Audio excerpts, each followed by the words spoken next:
Please subscribe and don't forget to press the bell icon to get notified whenever we upload a new video. Allahabad में एक school के बाहर एक सड़क पर सैकड़ों छात्र नेट परीक्षा का पेपर हाथ में लेकर प्रदर्शन करने लगे। छात्रों ने नेट की परीक्षा करवाने वाले सेंटर पर पेपर लीक करने और परीक्षा में लापरवाही बरतने का आरोप लगाया और सेंटर के पास एक सड़क पर हंगामा करने लगे।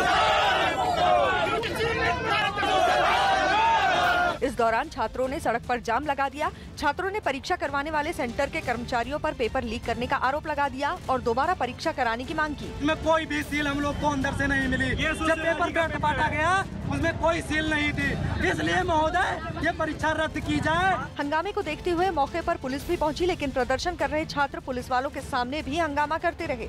तभी वहां बीजेपी विधायक संजय गुप्ता पहुंच गए और छात्रों को मामले की जांच करवाने का भरोसा दिलाया। मुकदमा भी लिखा जाएगा, उस दोषी सेंटर के विरुद्ध कार्रवाई भी होगी और इनकी परीक्षा पुनः फिर से कराई जाए। हम लोग अधिकारियों से संबंध में वार्ता कर रहे हैं। बीजेपी विधायक से भरोसा मिलने के बाद छात्रों ने अपना प्रदर्शन खत्म किया, जिसके बाद सड़क पर लगा जाम खुल सका।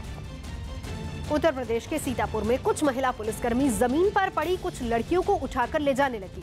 वहां महिला दरोगा भर्ती के लिए दौड़ प्रतियोगिता का आयोजन किया गया था, जिसमें दौड़ते वक्त भीषण गर्मी और उमस की वजह से 103 उम्मीदवारों में 7 महिला उम्मीदवार बेहोश हो गई, जिसके बाद मौके पर मौजूद लोग बेहोश हुई लड़कियों को होश में लाने की कोशिश करने लगे। कुछ लोग जमीन पर गिरी लड़कियों के चेहरे पर पानी के छींटे मारने लगे, तो कुछ लोगों ने पीठ थपथपाकर उन्हें होश में लाने की कोशिश की। इनको रिलैक्स कराइए, धीरे-धीरे रिलैक्स कराइए। जिसके बाद कुछ लड़कियों को महिला पुलिसकर्मी उठाकर ले जाने लगी, जबकि कुछ लड़कियों को स्ट्रेचर पर ले जाकर अस्पताल पहुंचाया गया। सीतापुर में पिछले 3 दिनों से जारी दरोगा भर्ती दौड़ प्रतियोगिता में हिस्सा लेने आई अब तक 25 से ज्यादा लड़कियां बेहोश हो चुकी हैं।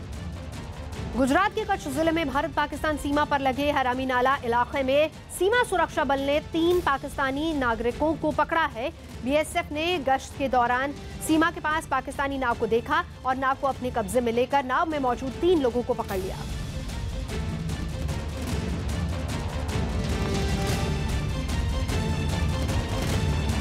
यूपी के बलिया में बैरिया से बीजेपी विधायक सुरेंद्र सिंह ने एक बार फिर से विवादित बयान दिया। उन्नाव गैंगरेप मामले पर बयान देते हुए सुरेंद्र सिंह ने दावा किया कि अगर भगवान राम भी आ जाएं तो रेप की घटनाएं नहीं रुकेंगी, जिसके बाद उन्होंने रेप की घटनाओं का समाज का प्रदूषण बताया और रेप की घटनाओं को रोकना असंभव बता दिया। मैं दावे के साथ कह सकता हूं कि भगवान राम भी आ जाएंगे, जब राम भी आ जाएंगे तो ये घटना पर नियंत्रण कर पाना संभव नहीं। बीजेपी विधायक के बयान पर कांग्रेस ने तुरंत पलटवार करते हुए विधायक के खिलाफ कार्रवाई की मांग की। उन्होंने भगवान राम का अपमान किया है ऐसा कह के, क्योंकि राम राज्य में ना बलात्कार होता है ना हत्या होती। वहीं संत समाज के लोगों ने भी बीजेपी विधायक के बयान को गैर जिम्मेदाराना बताते हुए उसकी निंदा की। यूपी और उत्तराखंड के पूर्व सीएम एनडी तिवारी की तबीयत खराब। यूपी के उत्तराखंड में पूर्व सीएम नारायण दत्त तिवारी की हालत बेहद गंभीर बताई जा रही है, जहां किडनी फेल होने की वजह से एनडी तिवारी को डायलिसिस पर रखा गया है। मलेशिया के प्रत्यर्पण से इनकार के बाद जाकिर नाइक ने वहां के प्रधानमंत्री महातिर मोहम्मद से मुलाकात की। मेघालय के पूर्व राज्यपाल एमएम जेकब के निधन पर प्रधानमंत्री ने दुख जताया है। गृह मंत्रालय की ओर से जारी आंकड़ों के मुताबिक 2016 में देश से करीब 55,000 बच्चों को अगवा किया गया और ये आंकड़ा 1 वर्ष पहले के आंकड़ों के मुकाबले 30% अधिक है। उड़ीसा में पुरी के श्री जगन्नाथ मंदिर में गैर हिंदुओं के प्रवेश का विरोध करते हुए विश्व हिंदू परिषद ने मंदिर के बाहर प्रदर्शन किया। कानपुर के गंगा बैराज में नहाने गए 6 बच्चे पानी में डूब गए, जिनमें 3 की लाश बरामद कर ली गई है, जबकि 3 की तलाश अभी भी जारी है। प्रधानमंत्री नरेंद्र मोदी आज अपने नोएडा दौरे में सैमसंग कंपनी के नए प्रोजेक्ट का उद्घाटन करेंगे। उनके साथ दक्षिण कोरिया के राष्ट्रपति मून जे भी खास मेहमान बनकर आ रहे हैं। प्रधानमंत्री मोदी सड़क के रास्ते ही दिल्ली से नोएडा जाएंगे। प्रधानमंत्री मोदी और दक्षिण कोरिया के राष्ट्रपति मून जे के यूपी दौरे से पहले ही सीएम योगी ने रविवार को तैयारियों का जायजा लिया था। प्रधानमंत्री मोदी आज शाम 5 बजे से लेकर 5:30 बजे तक नोएडा में ही रहेंगे। उत्तर प्रदेश के मुजफ्फरनगर में कुछ लोग एक खेत से 10 फीट लंबे अजगर को पकड़कर बाहर निकालने लगे। आरोप है कि अजगर ने वहां एक बकरी को जकड़ लिया था, जिसकी खबर मिलते ही गांव में रहने वाले लोग बकरी को बचाने के लिए वहां जुट गए। अजगर इतना लंबा और भारी था कि उसकी जकड़ से बकरी को निकालने में कड़ी मशक्कत करनी पड़ी, लेकिन इस दौरान लोग बकरी की जान नहीं बचा पाए। इसके बाद कुछ लोग मिलकर अजगर को उठाकर ऊपर ले गए। उसने एक बकरी मुंह में दबा रखी थी। गाँव वालों ने बड़ी मशक्कत के बाद इससे बकरी छुटाई और बकरी छुटाने के बाद फिर खेत के रास्ते पे जवाए मुझे आ पड़ा कर। गाँव में रहने वालों का दावा है कि इसके बाद अजगर को इलाके से दूर छोड़ दिया गया। गुजरात में बन रही दुनिया की सबसे ऊंची प्रतिमा का अनावरण होने की तैयारियां आखिरी चरण में पहुंच गई हैं। सरदार पटेल की ये प्रतिमा 182 मीटर ऊंची होगी, जिसका अनावरण 31 अक्टूबर को सरदार पटेल की जयंती पर प्रधानमंत्री नरेंद्र मोदी करेंगे। गुजरात के मुख्यमंत्री विजय रूपाणी ने अनावरण से पहले प्रतिमा का निरीक्षण किया। इस मूर्ति की नींव 2013 में गुजरात के तत्कालीन सीएम नरेंद्र मोदी ने रखी थी। 5 साल में इतनी ऊंची प्रतिमा बनाना भी एक रिकॉर्ड होगा। इस प्रतिमा का 85% काम पूरा हो चुका है। अब तक इस प्रोजेक्ट पर करीब 3000 करोड़ रुपए का खर्च आया है। हमारे देश के प्रधानमंत्री आदरणीय नरेंद्र मोदी जी के कल कमलों से हम 31 अक्टूबर 2018 को इसको लोकार्पण करने के लिए जा रहे हैं। भारत में जो कोई भी बाहर से टूरिज्म के लिए आएंगे अवश्य उसको यहाँ आना पड़ेगा, क्योंकि ये सबसे बड़ा स्टैच्यू ऑफ लिबर्टी से भी बड़ा अमेरिका में जो लगा है उससे भी बड़ा यहाँ बना हुआ है।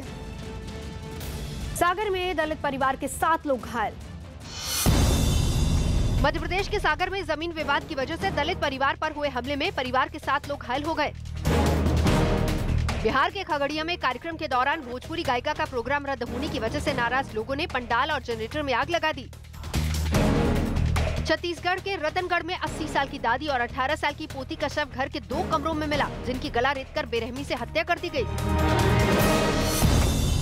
इंग्लैंड के खिलाफ तीसरे T20 में धोनी T20 इंटरनेशनल क्रिकेट में 50 कैच लपकने वाले दुनिया के पहले विकेट कीपर बन गए। साथ ही धोनी ने इस एक T20 मैच में विकेट के पीछे 5 कैच लेकर वर्ल्ड रिकॉर्ड भी बनाया। हरारे में T20 ट्राई सीरीज के फाइनल में पाकिस्तान ने ऑस्ट्रेलिया को 6 विकेट से हराकर सीरीज अपने नाम कर ली। चोट की वजह से करीब 2 साल बाद वापसी करने वाली भारत की जिमनास्ट दीपा कर्माकर ने FIG artistic gymnastic world challenge cup में गोल्ड मेडल जीता है। मध्य प्रदेश के रतलाम स्टेशन पर रेलवे पुलिस के कुछ जवान ट्रेन के एक डिब्बे से 2 लोगों को पकड़कर ले जाने लगे। देहरादून एक्सप्रेस में सफर कर रही एक लड़की ने इन दोनों पर पर्स चोरी का आरोप लगाया, जिसके बाद ट्रेन में सफर कर रहे लोगों ने दोनों आरोपियों को पकड़ लिया और रतलाम स्टेशन पर दोनों को रेलवे पुलिस को सौंप दिया। इस दौरान स्टेशन पर लोगों की भीड़ जुट गई और पुलिस की मौजूदगी में ही पीड़ित लड़की और भीड़ में शामिल कुछ लोगों ने एक आरोपी की पिटाई शुरू कर दी। ये बहुत बड़ी गैंग है सर। लड़की ने दोनों पर पर्स चोरी करने का आरोप लगाया। 7 लोग खोजे उसे, तो वॉशरूम में पर्स मिला, सारा सामान मिला और पैसा और घड़ी लड़के के पास से मिला। लड़की ने स्टेशन पर ही लिखित शिकायत दर्ज कराई, जिसके बाद रेलवे पुलिस जाँच में जुट गयी। चोरी की सूचना प्राप्त हुई थी देहरादून एक्सप्रेस में, तो 2 लोगों को लाए हैं, उनसे पूछताछ की जा रही है। पकड़े गए दोनों आरोपियों में एक रेलवे का रिटायर्ड कर्मचारी है। दिल्ली के नरेला में एक गली में जमीन पर बैठी 2 महिलाएं एक दूसरे से लिपटकर दहाड़े मारकर रोने लगी। आरोप है कि उस परिवार में मामूली विवाद पर छोटे भाई ने बड़े भाई की हत्या कर दी, जिसके बाद परिवार की महिलाएं बदहवास हो गईं और वहां मातम पसर गया। साथ ही वहां लोगों की भीड़ जुट गई। दावा है कि आरोपी के बड़े भाई और उसके पिता के बीच बहस हो रही थी, जिसमें बड़े भाई ने पिता को अपशब्द कहे, जिस पर छोटे भाई को गुस्सा आ गया और उसने चाकू लाकर बड़े भाई पर हमला कर दिया, जिसमें उसकी मौत हो गई। वो बोला क्यों बोल रहा है ऐसे पापा को, दूता पर मारा, बहुत चाकू निकाल के ऐसा मार दिया। सूचना मिलने पर पुलिस मौके पर पहुंची और हत्या में इस्तेमाल किए गए चाकू को जब्त कर लिया। अपने बड़े भाई की हत्या का आरोपी भाई फरार है, जिसकी तलाश में पुलिस जुट गई। गिरिडीह में नक्सलियों पर सीआरपीएफ की कार्रवाई। झारखंड के गिरिडीह में सीआरपीएफ ने नक्सलियों के 4 बंकर तबाह कर दिए और एक नक्सली को गिरफ्तार कर लिया। बिहार के पटना में रोड रेज मामले में मारपीट और दुकान में तोड़फोड़ की गई। झारखंड के कोडरमा में फर्जी डॉक्टर के इलाज से मौत के बाद पुलिस ने सख्ती दिखाते हुए 3 डॉक्टरों को गिरफ्तार किया। T20 सीरीज के तीसरे और आखिरी मुकाबले में भारत ने इंग्लैंड को 7 विकेट से हराकर सीरीज 2-1 से अपने नाम कर ली। अपने T20 करियर का तीसरा शतक जड़ते हुए इंग्लैंड के खिलाफ 56 गेंदों पर नाबाद 100 रन बनाने वाले रोहित शर्मा को मैन ऑफ द मैच और मैन ऑफ द सीरीज चुना गया। यूपी के इलाहाबाद में बीजेपी विधायक हर्षवर्धन बाजपेयी और आईजी रमत शर्मा के बीच बहस होने लगी। इलाहाबाद पहुंचे राज्यपाल से मिलने गए बीजेपी विधायक हर्षवर्धन बाजपेयी अपनी गाड़ी को बैरियर पर रोके जाने से नाराज दिखे, जिसके बाद वहां पहुंचे आईजी रमत शर्मा विधायक को समझाने लगे, लेकिन कार में बैठे हर्षवर्धन बाजपेयी मानने की बजाय आईजी पर ही भड़क गए। आप भी नीचे करें ना, आपका फिंगर ऊपर करे हुए हैं, आपका फिंगर ऊपर किया हुआ है। हालांकि आईजी रमेश शर्मा ने विधायक को शांत करने की कोशिश की, लेकिन बहस बढ़ती चली गई। नहीं ये बताएं, सुने आप, सुन ले बात, सुन ले क्या हुआ इसका, पहले बात सुन ले शर्मा जी, शर्मा जी बात उधर के कहा बात कर रही। इस दौरान वहां खड़ा आदमी अपने मोबाइल से इस बहस का वीडियो बनाने लगा, जिसको देखकर आईजी ने विधायक को शांत होने की सलाह दी, लेकिन विधायक आईजी को अपने अधिकारियों को ही समझाने की सलाह देने लगे।